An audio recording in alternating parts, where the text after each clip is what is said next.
শিল্পের বহু প্রকারভেদ। গান, নাচ, আবৃত্তির পাশাপাশি বিভিন্ন বাদ্যযন্ত্রেরও প্রকারভেদ রয়েছে। একসময় বিভিন্ন ক্ষেত্রে আবহ সৃষ্টির জন্য ব্যবহৃত হতো এই বিশেষ যন্ত্র।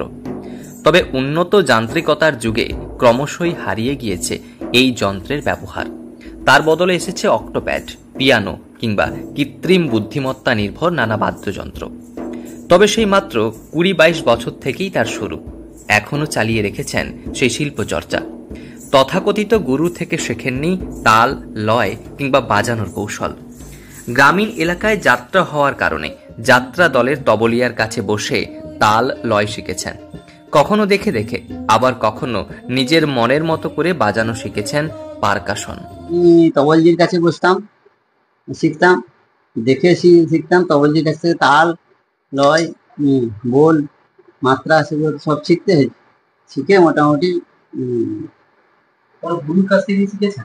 গুরু মানে সেরকম গুরু এমন ধরিনি, কিছুটা আমার অভিজ্ঞতার মাধ্যমে করেছি, কিছুটা এই গুরু ধরে মানে মানে তবলজি কাছে বসে বসে আইডিয়া করে।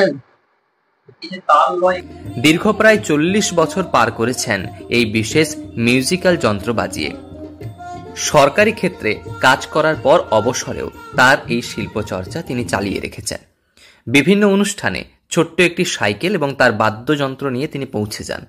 আবহ সৃষ্টি করেন গান কিংবা নাটকে। পারকাশন এক প্রকার বাদ্যযন্ত্র। একটা সময় এই বিশেষ যন্ত্রের চাহিদা ছিল বেশ। সেই সময় তিনি বহু মঞ্চে শিল্পীদের সঙ্গে গানে আবহ দিয়েছেন। এলাকার বহু খ্যাতনামা শিল্পীদের সঙ্গে একসঙ্গে মঞ্চে তার শিল্প প্রতিভা প্রদর্শন করেছেন। 30 রকম 25-30 রকম আইটেম। কি ধরনের সাউন্ড পাওয়া যায়? মিষ্টি সাউন্ড, মানে এইতে যে সাউন্ড গুলো হয় সব রকম।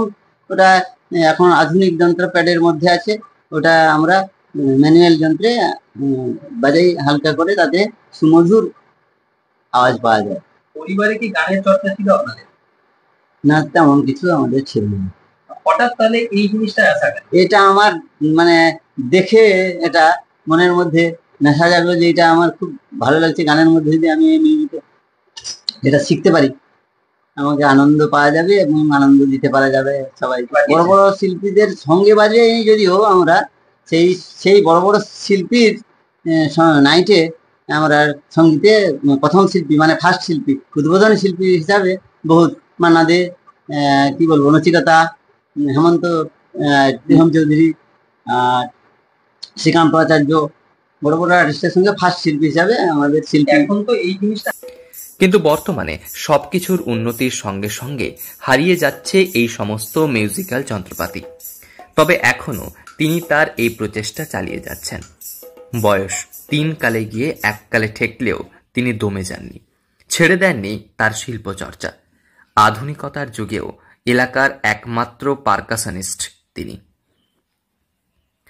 পশ্চিম মেদিনীপুরের নারায়ণগড় ব্লকের প্রান্তিক এক গ্রাম ৫০ পেটিয়া গ্রামের বাসিন্দা, বছর ৬৮-র একাদশ পাত্র।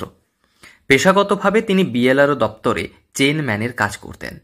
তবে কাজে যোগ দেওয়ার আগে থেকেই যুবক বয়সে শুরু করেন পারকাশন বাজানোর কাজ। চাকরি জীবনেও তিনি করেছেন এই শিল্পচর্চা। এখন বিভিন্ন সাংস্কৃতিক অনুষ্ঠানে তিনি যান, শিল্পীদের সঙ্গে তিনি গানে আবহ দেন। প্রসঙ্গত, বর্তমান দিনে বিজ্ঞান উন্নতির সঙ্গে সঙ্গে অক্টোপ্যাডেই পারকাশনের বিভিন্ন যন্ত্রের আবহ সৃষ্টি হচ্ছে। তবে তিনি এখনও চালিয়ে রেখেছেন এই পারকাশন বাজানোর কাজ। প্রায় ৩০-এরও বেশি যন্ত্র রয়েছে তার কাছে। ম্যানুয়ালি এই সমস্ত বিভিন্ন যন্ত্র বাজিয়ে সুন্দর আবহ সৃষ্টি করেন তিনি, যা গানে এক আলাদা মাত্রা দেয়। পারকাশন বাজানো এক প্রকার নেশা তার। ছোটবেলা কেটেছে খুব অভাবের সঙ্গে। চাকরি জীবনেও সামান্য অর্থে তেমন আড়ম্বর জীবন কাটেনি। ঘরে তেমন শিল্পচর্চা না থাকলেও তিনি প্রথাগত তালিম ছাড়াই শিখেছেন এই পারকাশন বাজানো। তবে এই বয়সে এসেও একাদশ বাবুর এই আন্তরিকতা এবং শত বাধা পেরিয়ে এই শিল্পচর্চাকে কুর্নিশ জানিয়েছেন সকলে। পশ্চিম মেদিনীপুর থেকে রঞ্জন চন্দ্রের রিপোর্ট, লোকাল 18 বাংলা।